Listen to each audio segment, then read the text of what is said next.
Muy buenas noches, mis queridos amigos. Aquí estamos en los pasajes del terror. Fijaos en esta colección de fotos. Son fotos antiguas, pero se puede identificar en ellas claramente a niños vestidos con ropaje de niña. Fijaos. Este es Henry Lee Lucas. ¿Os acordáis cuando hicimos Henry, retrato de un asesino? Bueno, pues, ¿qué pasaba con Henry? Pues cuando era niño, su madre quería tener una niña y por eso le vestía de niña. Le vestía de niña y le mandaba al colegio así, de esta guisa. Y claro, eso le traumatizó. El caso de esta noche es algo parecido. Y ocurre en la historia, en la biografía de muchísimos psycho-killers. Recordad que hay 3 máximas que se deben cumplir en la historia de un psycho-killer. Una es el trauma infantil. Siempre traumatizados por algo tremendo acontecido en su infancia. Otra, pues la micción nocturna hasta la adolescencia. Y otra, esencial, la crueldad con los animales. Siempre, curiosamente, esto se cumple. Luego hay otros aditamentos, como por ejemplo la obsesión por el fuego, por crear incendios, la piromanía. En fin, que hay muchas condicionantes psicológicas que influyen a la hora de crear un buen psycho-killer. Bueno, pues el caso de esta noche se acerca a la historia de los grandes. Daniel Camargo, la bestia de los Andes. Fijaos, esta es una foto de mi querida Luján, pero vestida de niño. Ella de pequeña, su mamá quiso tener un niño, ella es la mediana, tiene el síndrome, el trauma de la mediana, y su madre pues quiso tener un niño, y no, nació Luján, y así la vestía, de vaquero, de bombero, y así la enviaba al colegio. Esto me hace pensar que Luján en algún momento puede estallar. No sé cuándo, pero creo que está a punto.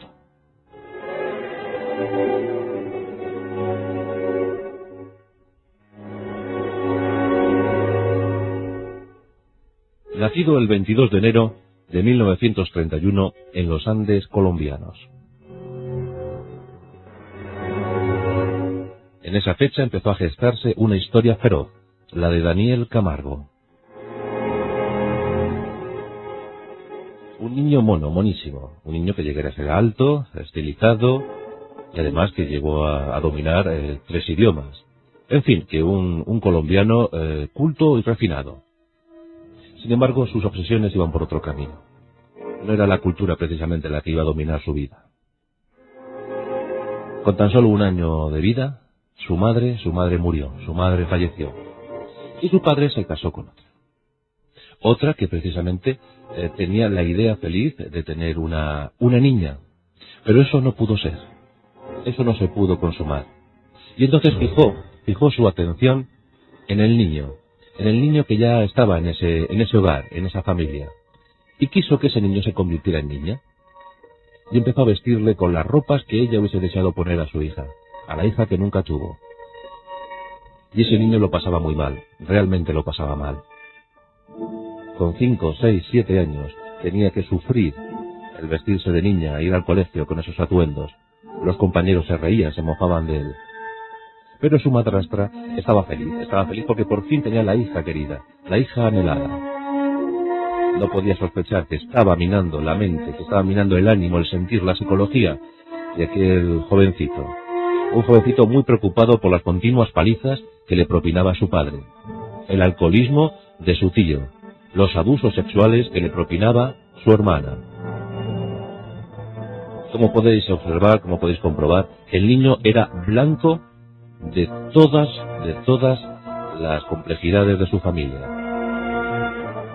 Madrastra, padre, tíos, hermana, todos se cebaron en el mozalbete.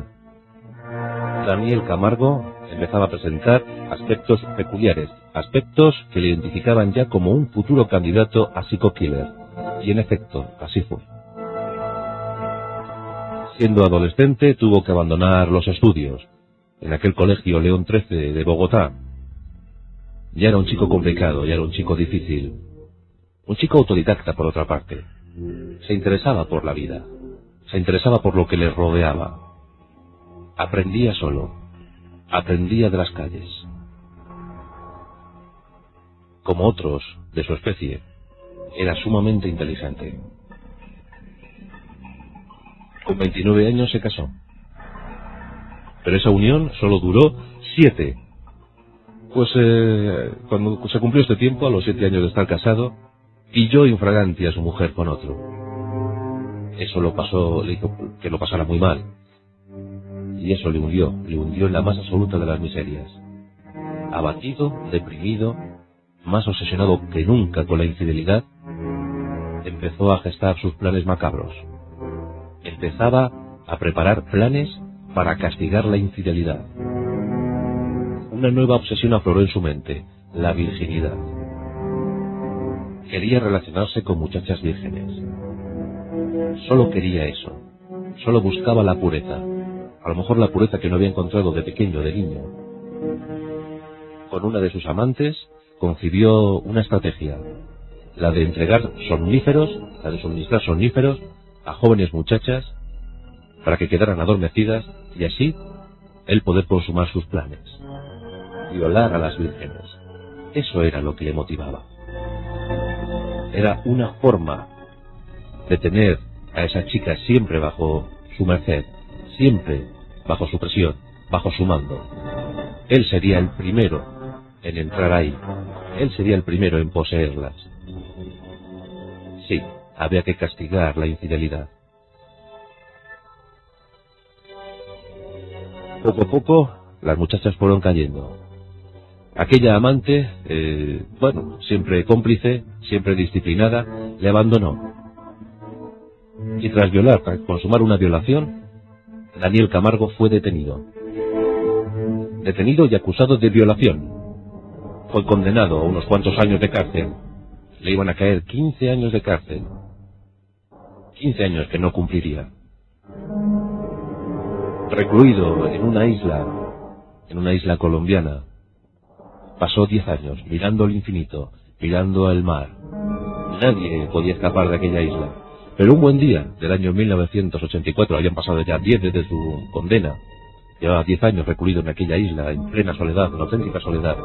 Un día paseando por la isla, los guardianes tampoco se mostraban muy celosos a la hora de custodiar a los reos. Pues un buen día Daniel Camargo se topó con una barca. Corría el mes de noviembre de 1984.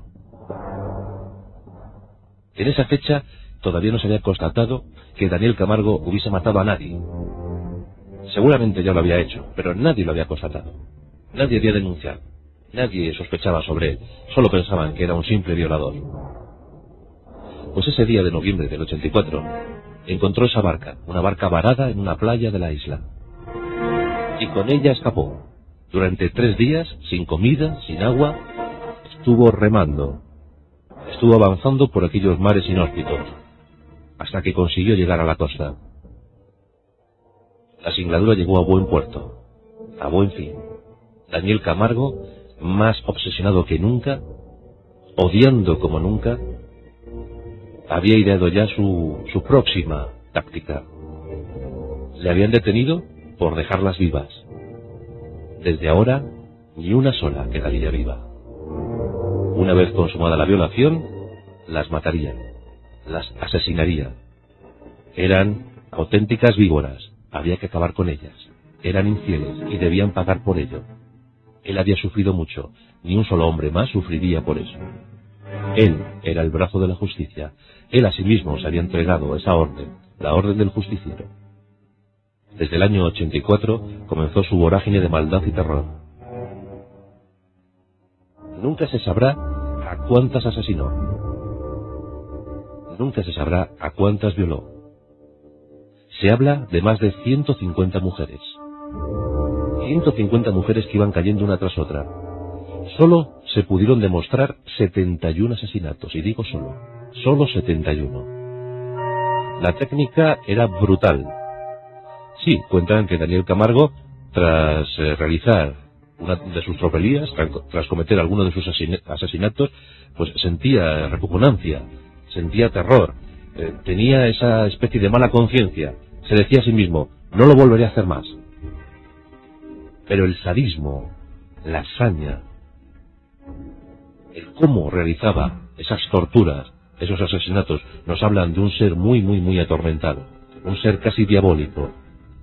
Porque sí, las mataba, las violaba, pero también las abría en canal, extraía sus órganos,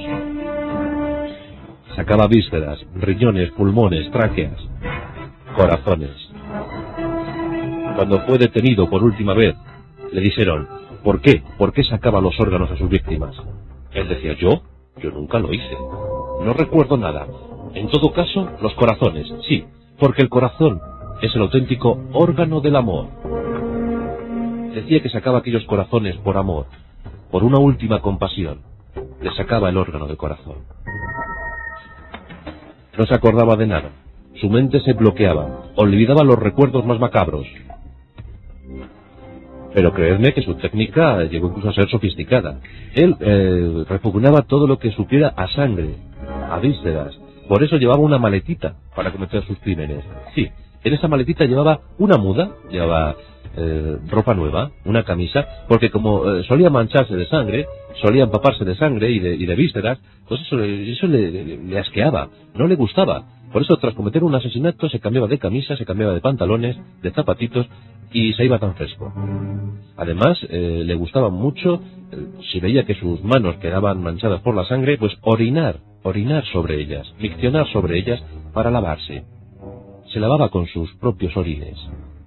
Él decía que era un ejercicio muy sano, que era muy bueno para la piel de las manos. Este era Daniel Camargo. Constatadas 71 muertes. Probables más de 150. La bestia de los Andes, así le llamaron. La justicia le apresó en 1986 en un control rutinario. Vieron como en su maleta iban las camisas ensangrentadas, los pantalones ensangrentados. Él no opuso resistencia, no tuvo ningún problema en confesar. Curiosamente, la justicia en Colombia solo aplica la máxima pena en estos casos y entonces es solo de 16 años. Tan solo 16 años. Y si las cuentas no me fallan, se cumplen estos días. Daniel Camargo tiene ya 71. No hemos vuelto a tener noticias de él. No sabemos qué habrá sido de su vida, ni siquiera si sigue vivo. Pero ¿y si siguiera vivo? ¿Y si saliera ahora a la calle? ¿Tendría fuerzas suficientes para volver a cometer fechorías? ¿Todavía albergará odio en su mente? ¿Estará dispuesto a cometer esas acciones? ¿Querrá seguir vengando la infidelidad que le provocó su primera mujer? La mente del psico-killer es sumamente complicada, sumamente enrevesada. Los máximos expertos en la materia todavía no son capaces de acertar cómo se comporta, cómo actúa, cómo actuará un psico-killer. La historia de Daniel Camargo. Todavía tiemblan los colombianos cuando escuchan este nombre, y creedme que los colombianos están muy acostumbrados a las masacres. En nuestros pasajes del terror, la bestia de los Andes. La Rosa de los Vientos, con Juan Antonio Cebrián, en Onda Cero.